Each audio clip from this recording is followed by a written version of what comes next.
Dear students and parents, welcome to Dr. TCS Career Guide. Students and parents, మీ అందరికీ తెలిసిందే JEE mains అనేది ఈ జనవరి 12th వరకు close అయిపోతుంది అనమాట ఫస్ట్ సెషన్. సో ఈ రోజు వరకు నియర్లీ 6.5 lakhs వరకు అప్లై చేశారు ఆల్ ఇండియా వైడ్. సో మీరు కూడా అప్లై చేశారు అనుకుంటాను. సో ఈ టాపిక్ మనం మాట్లాడడానికి టైం ఉన్నప్పటికీ కూడా చాలామంది పేరెంట్స్ అండ్ స్టూడెంట్స్ మెసేజ్ పెడుతున్నారు అనమాట. సరే వారికి ఒక డౌట్ అంటూ క్లారిఫై చేస్తే వారు కూడా మనశ్శాంతిగా ఉంటారు కదా అని చెప్పేసి ఈరోజు ఈ టాపిక్ తీసుకున్నాను నేను. మీరు ఫస్ట్ టైం కనుక చూస్తున్నట్లయితే ఇది వచ్చేసి కెరియర్ గైడెన్స్ అండ్ కౌన్సిలింగ్ సంబంధించిన ఛానల్ అనమాట. సో ఇక్కడ అంటే అదర్ ఛానల్స్కి మనకి డిఫరెన్స్ ఏంటంటే ఇక్కడ వచ్చేసి మీకు స్టూడెంట్ యొక్క స్కిల్స్ కూడా మీరు తెలుసుకోవచ్చు అనమాట. మీకు తెలిసిందే పేరెంట్స్ ఎంతో కష్టపడుతూ ఉంటారు అనమాట వాళ్ళ పిల్లల చదువు పట్ల. ప్రపంచంలో ఏ పేరెంట్స్ కూడా ఇండియాలో ఉన్నటువంటి పేరెంట్స్లా కష్టపడ్డట్టు నాకైతే ఎక్కడ ఇన్ఫర్మేషన్ లేదు. ఎస్పెషల్గా మరీ మన తెలుగు రాష్ట్రాల్లో పేరెంట్స్ అయితే నిజంగా చాలా ఎక్కువ ఆలోచిస్తారు అనమాట. అది మన మట్టి యొక్క గొప్పతనం అనుకోవచ్చు. సో అటువంటి పేరెంట్స్కి ఎవరు కూడా పాపం వారికి ఒక ప్రాపర్గా ఎవరు కూడా నిజాన్ని చెప్పేటువంటి పరిస్థితి లేదనమాట ఈ రోజుల్లో. సో కాబట్టి అంటే కొన్ని ఇన్స్టిట్యూషన్స్ చాలా మంచిగా ఉన్నాయి. అలాంటి ఇన్స్టిట్యూషన్స్ ఉన్నాయి కాబట్టి ఇంకా కూడా మన విద్యా వ్యవస్థ నుంచి వచ్చినటువంటి మన స్టూడెంట్సే వరల్డ్ వైడ్గా ఉన్నటువంటి పెద్ద పెద్ద కంపెనీకి సిఇఓస్ ఉన్నారనమాట. అయినప్పటికీ కూడా మెజారిటీగా ఇటువంటి ఇన్స్టిట్యూషన్స్ ఉన్నాయి కాబట్టి ఒక ఫాదర్కి ఒక క్వాలిటీ చెక్ చేసుకోవాలి. అంటే తన యొక్క ఎవరైతే స్కూల్కి పంపిస్తున్నా, ఇంటర్మీడియట్ కాలేజీకి పంపిస్తున్నా తనకి మార్క్స్ వస్తున్నాయిలే కానీ ఏ మీరు కెరియర్ ఎంచుకున్నా కానీ ఒక 14 స్కిల్స్ అనేది కొన్ని కెరియర్స్కి అవసరం ఉంటాయి, కొన్ని కెరియర్స్కి అవసరం ఉండనమాట. మీరు అనుకున్నటువంటి కెరియర్కి మీకు ఏ స్కిల్స్ ఉండాలి, అవి మీకు ఉన్నాయా లేదా, మీకు ఉన్నటువంటి స్కిల్స్తో పాటు అదనంగా ఏ స్కిల్స్ ఉండాలనేది నేను మీకు ఒక ఎగ్జామ్ కండక్ట్ చేసి ఒక 1 hour ఆన్లైన్లో మీతోని మీ పేరెంట్స్తో డిస్కస్ చేయడం జరుగుతుంది అనమాట. ఇది నేను పర్సనల్గా ఫేస్ చేశాను కాబట్టి అలాంటి పేరెంట్ ఎవరు ఇబ్బంది పడకూడదనే ఉద్దేశంతోనే నేను ఒక 2 years నుంచి ఈ కౌన్సిలింగ్ ప్రాసెస్ అనేది చేస్తున్నాను. కొంత వైడ్ రేంజ్లో అందరికీ అందుబాటులో ఉండాలి కదా అని చెప్పేసి ఈ యూట్యూబ్ ఛానల్ స్టార్ట్ చేశాను అనమాట. మీలో ఎవరైనా ఇంట్రెస్ట్ ఉన్న వాళ్ళైతే ఖచ్చితంగా నా వాట్సాప్ నెంబర్ డిస్ప్లే అవుతూ ఉంటుంది, దానికి వాట్సాప్ మెసేజ్ చేయండి. అదేవిధంగా అడ్మిషన్స్ పరంగా మీకు ఏదైనా డౌట్ ఉంటే కింద యూట్యూబ్లో కామెంట్ బాక్స్లో పెట్టండి. నేను ఖచ్చితంగా మీకు 1 or 2 hours మీరు పెట్టిన కామెంట్ పెట్టిన 1 or 2 hours మీ డౌట్స్ అన్ని క్లారిఫై చేస్తూ ఉంటాను అనమాట వీలైనంత వరకు. ఇది ఈ కెరీర్ ఛానల్స్ గురించి. ఈరోజు మనం మాట్లాడబోయే టాపిక్ వచ్చేసి రిజర్వేషన్ క్రైటీరియా. సో మనకి జేఈఈ మెయిన్స్ రాసిన తర్వాత ఒక 2.5 lakhsని జేఈఈ అడ్వాన్స్కి తీస్తారనమాట. అంటే టాపర్స్ అనమాట. ప్రతి కేటగిరీ నుంచి టాపర్స్ని తీసి జేఈఈ మెయిన్ యొక్క మార్క్స్ ఆధారంగా పర్సెంటేజ్ ఆధారంగా అడ్వాన్స్డ్కి కొంతమంది తీస్తారనమాట. సో అది ఐఐటీస్, IIITs, GFITs, NITs. ఇక్కడ NITs యొక్క అడ్మిషన్ ప్రొసీజర్ కానీ రిజర్వేషన్ క్రైటీరియా కానీ కొంచెం డిఫరెంట్గా ఉంటుంది. ఐఐటీస్ కానీ IIIT కానీ GFITs కానీ దాదాపు అడ్మిషన్ ప్రొసీజర్ అనేది ఒకే విధంగా ఉంటుందన్నమాట. రిజర్వేషన్ క్రైటీరియా కూడా సేమ్ అదే విధంగా ఉంటుంది. ఎలా ఉంటుంది మనకి రిజర్వేషన్ క్రైటీరియా అంటే మీ అందరికీ తెలిసిందే ఆల్ ఇండియా ర్యాంక్ అనమాట. అంటే CRL ర్యాంక్ ద్వారా అడ్మిషన్ జరుగుతూ ఉంటుంది. IITలో, IIITలో, GFITలో. NIT మీకు లాస్ట్లో చెప్తాను అనమాట. ఇక్కడ వచ్చేసి మీకు జనరల్ కేటగిరీ రిజర్వేషన్ మీకు అందరికీ తెలిసిందే. అండ్ EWS వచ్చేసి మీకు 10% ఉంటుంది. OBC నాన్ క్రిమీ లేయర్ అది వచ్చేసి మీకు 27% ఉంటుంది అనమాట. ఎందుకంటే OBC సర్టిఫికేట్ అనేది మనకి మీరు OBC సెంట్రల్ లెవెల్లో మీరు OBC అయి ఉండాలి. అప్పుడు మాత్రమే మీకు ఆ రిజర్వేషన్ అనేది మీకు వర్తిస్తుంది.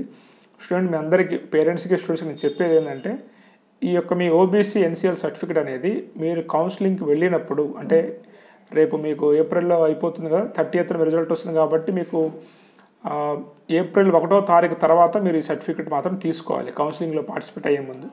ఏప్రిల్ కంటే ముందు అంటే ఏప్రిల్ 23, 2023 ఏప్రిల్ 1 తర్వాత ఉండాలి సర్టిఫికేట్. ఇది గుర్తుపెట్టుకోండి. EWS కానీ OBC NCL కానీ ఏప్రిల్ 2023 తర్వాత ఉండాలి సర్టిఫికేట్. దాన్ని మాత్రం వాళ్ళు యాక్సెప్ట్ చేస్తారనమాట. దాని తర్వాత మళ్ళీ మీరు స్కాలర్షిప్ అప్లై చేసేటప్పుడు ఫ్యామిలీ ఇన్కమ్ సర్టిఫికేట్ అడుగుతారు. అది ఎలా ఏంటనేది కూడా మీకు చూపిస్తా కూడా ఇప్పుడు నేను మాట్లాడుతున్నప్పుడు కూడా డిస్ప్లే అవుతూ ఉంటుంది. అది తర్వాత మాట్లాడతాం. ఎందుకంటే కొన్ని కాలేజెస్ ఫ్యామిలీ ఇన్కమ్ సర్టిఫికేట్ అడుగుతాయి, కొన్ని కాలేజెస్ నార్మల్గా మనకి MR ఆప్షన్ ఇచ్చేటువంటి ఇన్కమ్ సర్టిఫికేట్ సరిపుచ్చుకుంటారు అనమాట. అది కాలేజీని బట్టి ఉంటుంది కాబట్టి అది అప్పుడు డిస్కస్ చేద్దాం. అలానే మీకు SC కేటగిరీకి 15% ఉంటుంది, ST కేటగిరీకి 7.5% ఉంటుందన్నమాట. ఎందుకంటే తెలంగాణలో STకి ఈ మధ్యన 10% అయింది. మీరు ఆ 10% అనేది సెంట్రల్ లెవెల్లో ఉండదు. సెంట్రల్ లెవెల్లో మీకు 7.5% మాత్రమే ఉంటుంది. అదేవిధంగా PWD అనమాట, అంటే ఫిజికల్లీ హ్యాండిక్యాప్డ్ పర్సన్స్ ఎవరైతే ఉంటారో వారికి కూడా 40% ఆఫ్ ది ఎలిజిబుల్ అది ఉండాలన్నమాట. మీకు ఫిజికల్లీ హ్యాండిక్యాప్డ్ సర్టిఫికేట్ అనేది అది కూడా మీరు తీసుకొని దగ్గర పెట్టుకోండి. వారికంటూ సపరేట్గా ఉండదన్నమాట. ఏదైతే ఈ కేటగిరీలోనే వారికంటూ ఒక 5% సీట్స్ అనేది తీస్తారనమాట. అయితే ఇప్పుడు మనం చెప్పుకున్నటువంటి ఈడబ్ల్యూఎస్ కానీ, ఓబీసీ కానీ, జనరల్ కానీ, ఓకేనా, ఎస్సీ కానీ, ఎస్టీలో కానీ వారికి ఉన్న సీట్లలోనే ఒక 5% సీట్స్ అనేది వీరికి ఇవ్వడం జరుగుతూ ఉంది. దీనికి ఇంకా అదనంగా ఇంకేమైనా ఉన్నాయా అంటే మీకు ఫీమేల్ క్యాండిడేట్స్కి అనమాట సూపర్ న్యూమరీ అని చెప్పేసి మీకు సీట్స్ కొన్ని స్పెషల్గా మీకే అనమాట. జనరల్ న్యూట్రల్లో కూడా మీరు పార్టిసిపేట్ కావచ్చు గర్ల్స్ ఓపెన్ కేటగిరీ. అదేవిధంగా అంటే మీరు ఏ క్యాస్ట్ అయినా కానీ జనరల్ న్యూట్రల్లో మీకు 2 విధాల ఛాన్స్ ఉందన్నమాట. అదేవిధంగా ఫిమేల్ కంటూ అంటే ఆ రేషియోని ప్రాపర్గా మెయింటైన్ చేయాలి, ఫిమేల్ గర్ల్ స్టూడెంట్ యొక్క రేషియోని తగ్గిపోతుందనే ఉద్దేశంతో మనకి వారికంటూ కొన్ని ఒక 20% సీట్స్ అనేవి ఉంటాయి అన్నమాట. సో అవి ఎక్స్ట్రా ఉంటాయి. అవి కూడా మీకు ఒక అడ్వాంటేజ్ కాబోతుంది. కాబట్టి గర్ల్స్ ఎవరైతే వీడియో చూస్తున్నారో కష్టపడి చదవండి. ఓకే, ఇది మీకు వచ్చేసి ఐఐటీస్, IIITs, GFITలో రిజర్వేషన్ పాలసీ అనమాట. మీకు CRL ర్యాంక్ చూస్తారన్నమాట ఇక్కడ. ఇప్పుడు NITs గురించి మనం తీసుకున్నట్లయితే NITs మొత్తం కూడా మీకు 32 NITs ఉన్నాయన్నమాట, 23 IITs. GFITs మీకు వచ్చేసి 33 ఉంటాయి, మీకు 33 ఉంటాయి అన్నమాట. IIITs ఒక 26 ఉంటాయి మీకు. ఓకే, సో అయితే NITs 32 NITsలో మనకు వచ్చేసి ఏ స్టేట్కి ఆ స్టేట్కి NIT ఉంటుంది కాబట్టి ఆ స్టేట్ పిల్లలకి వచ్చేసి మీకు ఒక 50% రిజర్వేషన్ అనేది ఉంటుందన్నమాట. అంటే స్టేట్ కోటా, దాన్నే మనం హోమ్ స్టేట్ కోటా అంటారు అనమాట, 50% అనేది.